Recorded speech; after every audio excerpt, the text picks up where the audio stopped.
ये كلام مستمر. مم.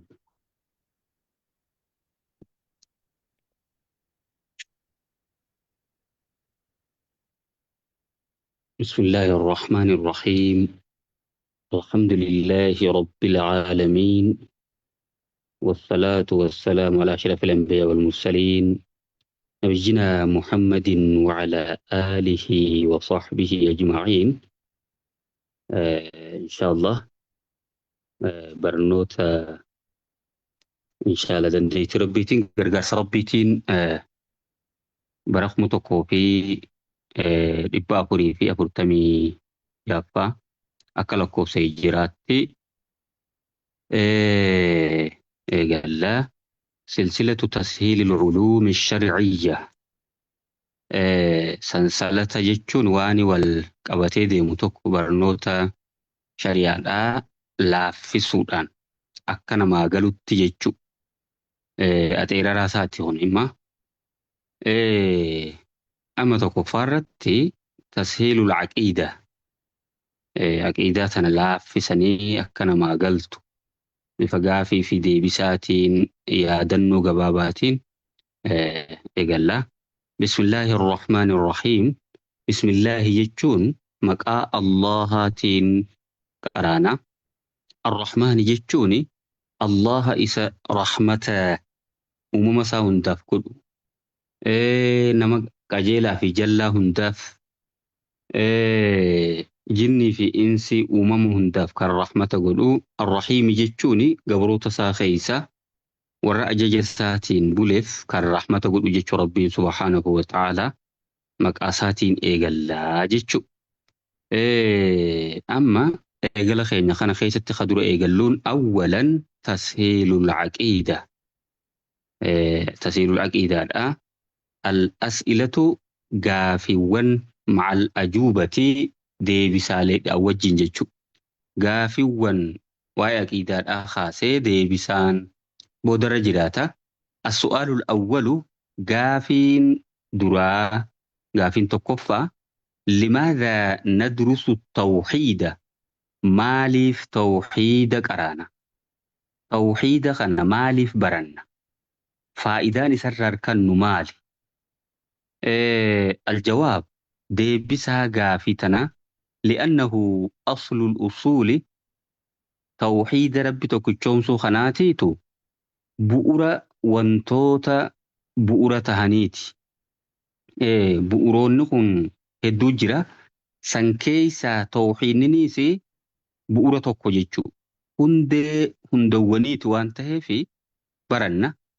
ومن أجله أما اللي ما سيسي ونبرنو في إساف جيتش توحيد ربي تكتشوم سمساني في جيتش خلق الله ربي أومي الجن والإنس. جني في المناماتيس ربي سنيف جيتش أومي.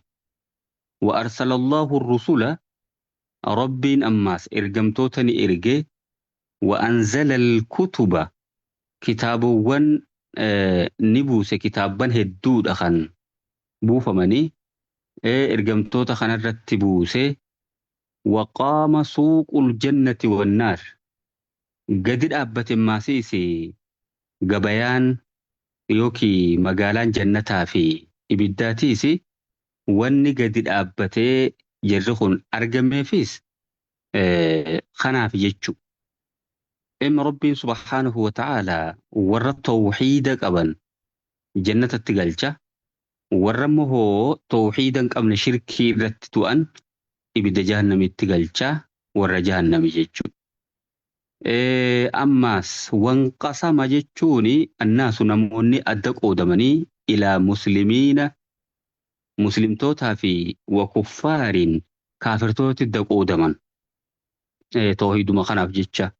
قال الله تعالى ربي قلته نجئ سورة الذاريات آية شنتمي جافرتي وما خلقت الجن والإنس إلا ليعبدون. جن استهي إنسيهن أمني أكما نتوكتشوم سنيف ملي أكما نقبرنيف ملي هن أمني جئ ربي سبحانه وتعالى. أما وني uumamaniif wanni rabbiin nu uumeef tawxiida isuma tokkichoomsuu saniifi jechuudha. Amma duuba eega rabbiin tokkichoomsuudhaaf tawxiidaaf nu uume akkamittiree namni kaafirtootni faan akkamitti argamire eegasiifuu maaltu garagalchire walaqad zara'naa lijahannama كثيرا من الجن والإنس جل ربي سبحانه وتعالى باي جني في إنس ذاته هركر يدو جهنم في أمنيج أستمه وما خلقت الجن والإنس إلا ليعبدون أكما نجبرني في ملين أمنيج دوبا لمانو آيات القرآنات أكنا جبرني في ملين توحيد في ملين براتي في أمنيج خجوسني في hedduu yookiin irra baay'ee harka guddaa insii fi jinni irraa ta'eesi jahannamiif uumnee je akkamiin wal bira qochiifname wanni kun hoggaa zaahira laallee wal dhaban itti fakkaata waliin dhabu. Wamaa khalaqtul jinna wal insa illaa liya'buduun iraadaa sharciyyaa iraadaa diiniyyaa jechuudha. Iraadaa sharciyyaadha. Gara shari'aatiin amma waan tokko siifin ayyamamu jechuun tawxiida malee shirkiin. ولقد ذرأنا لجهنم كثيرا من الجن والإنس نمه إرادة قدرية قدر ساتي نم ربي سبحانه وتعالى ور جهنميس جهنم ما في أميتشو ور أجج ساسا فرأتشو دي خطوحيدة سنديد دوبا كم قلو جهنم إسلاماني فوئي هاقاري تجرى قبئيسيتي فين جرى إسلامانو قوتون الرت جرى جد ربين yeroo jannataa fi azaabni walitti falamanii amma hunda keessanuu ni guuta jedhee waadaa seeneef rabbiin subhaanahu wa ta'ala. Amma duuba faayidaan nuti tawxiida barannuuf maali ja'amne ogaa gaafatamne deebisaa baay'een deebisuu dandeenya jechuudha. Aslul usuuli waan tokko jinnii fi insiis rabbiin isumaaf jecha uume saniif baranna. Akkasuma maasiis ergamtootumaa wanni ergeef rabbiin tawxiida kanaafi kitaabban illee wanni buuseef tawxiiduma kanaaf ilaamu. Jannataa fi ibidallee maasiis gartee wanni uumeef warra gartee ajaja isaa fudhatee tawxiida qabaate jannataan galata galchee fi warra immoo tawxiida didee azaabaan galata galchuu fi muslimtootaa fi kaafirtoota namitti qoodamuunis tawxiiduma kana ilaaluudhaan. Warri tawxiida qabu muslimtoota warri immoo tawxiida fudhachuu didee kaafirtoota jechuudha. Gaafiin tokkoffaa deebisaa wajjin kana fakkaatti. السؤال الثاني قافي لمفا من أين نأخذ عقيدتنا من أين أي سراه نأخذ جتون فرنا نتو مسلم توني عقيدتنا عقيداتين هيد آغرتي قوم خيستك أباتشوك أمنو تقلبي خيستك قدوم فني خايا نسان عقيدان بكي جرى فرأتشون تاتولا أي سراه فرنا مدتسي إيس بكرة ورابنو إيس. الجواب دي بسا قافتنا من القرآن والسنة. قرآن في سنة رسول الله صلى الله عليه وسلم.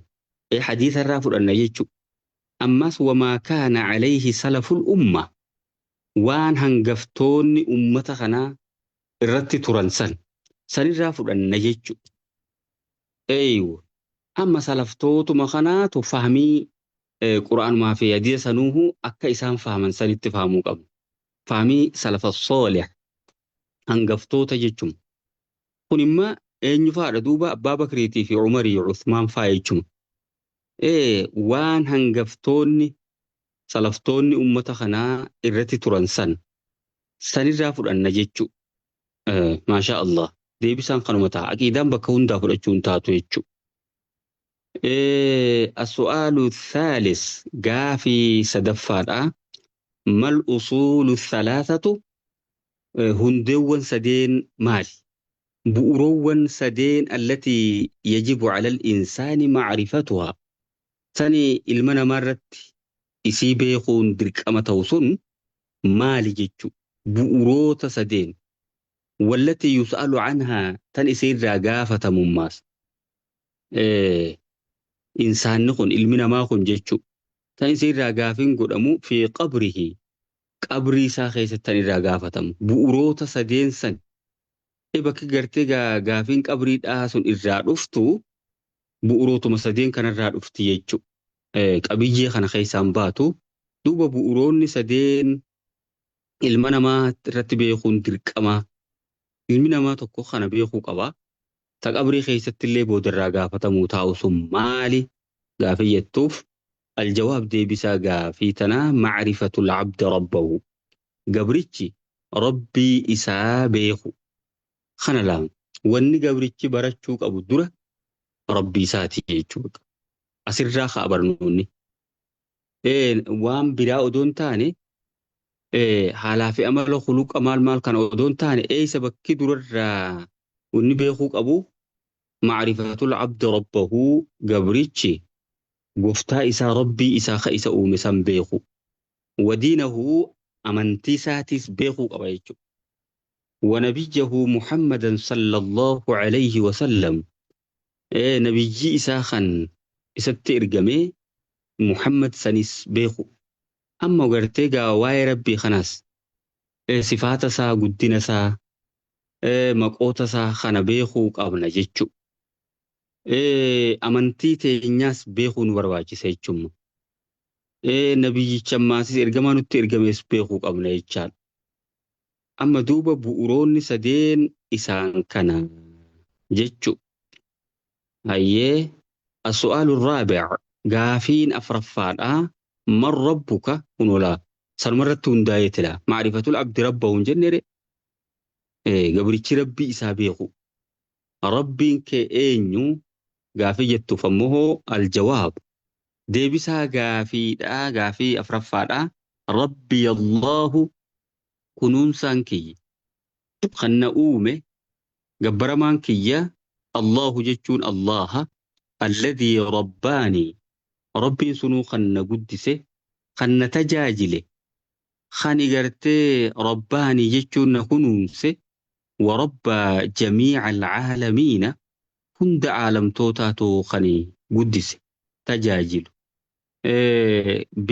بنعمه جتشوني نعما ساتين أنا ساتين كان تجاجل خن كنونسو إسا ساني جتشو قرتيغا ربين كي أكنت بيخو برواج سلام وهو معبودي إني قبر ما خيّ ليس لي معبود سواه قبر مان إسمالينا فنتاني أني خن قبر مو إسمالين قبو عالم نمان كن قوتون قبو ماس حق أن إني قبر مو إسمو قفا يجو والدليل رقانا مهو خنرت قوله تعالى جتش ربي قلتهيت الحمد لله فارون هندي فارون قوتوته لله جتش رب ما في رب العالمين قفتا علم توتا هندا تجاجل علم توتا هندا كنوسا علم توتا هندا سنيفي جتش ما شاء الله سورة فاتحة آية لما فارت كنجي